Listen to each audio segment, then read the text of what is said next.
السلام علیکم ورحمۃ اللہ وبرکاتہ۔ حضرت انس رضی اللہ تعالیٰ عنہ فرماتے ہیں کہ ایک صحابی آپ علیہ الصلوۃ والسلام کے پاس آئے اور سوال کیا کہ یا رسول اللہ کچھ عنایت فرمائیں، میرے حالات ٹھیک نہیں ہیں۔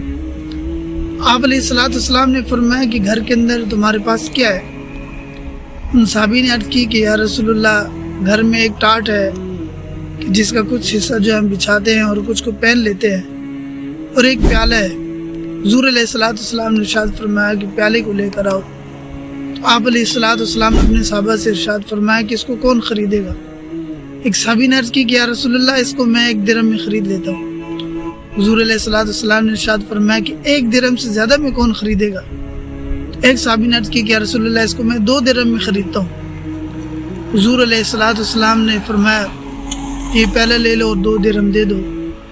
تو ان صحابی کو درہم دیے اور دے کر کہا کہ ایک سے کچھ کھانے پینے کی چیز خرید لو اور دوسرے سے جا کر بازار سے کلہاڑی لے آؤ۔ وہ صحابی گئے اور انہوں نے جا کر کلہاڑی لائی۔ آپ علیہ الصلوۃ والسلام نے اس کے اندر دستہ جو ہے وہ ڈال کر فرمایا کہ 15 دن تک مجھے نظر نہیں آیا، اور جا کر تم جو ہے یہ لکڑیاں کاٹو اور اس کو بیچو۔ 15 دن کے بعد وہ صحابی آئے اور انہوں نے عرض کی کہ یا رسول اللہ میں نے 15 درہم کمائے، ان میں سے کچھ کے ساتھ میں نے کھانے کی چیزیں خریدی ہیں اور کچھ سے میں نے جو کپڑا خرید لیا ہے۔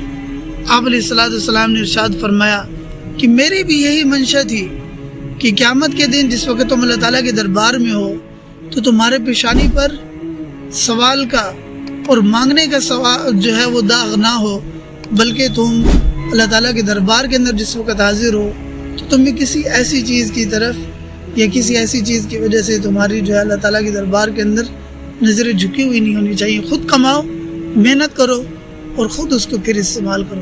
اللہ تعالیٰ کی ذات ہمیں بھی یہ سوچ سمجھ اور یہ عمل کرنے کی توفیق عطا فرمائے۔ السلام علیکم۔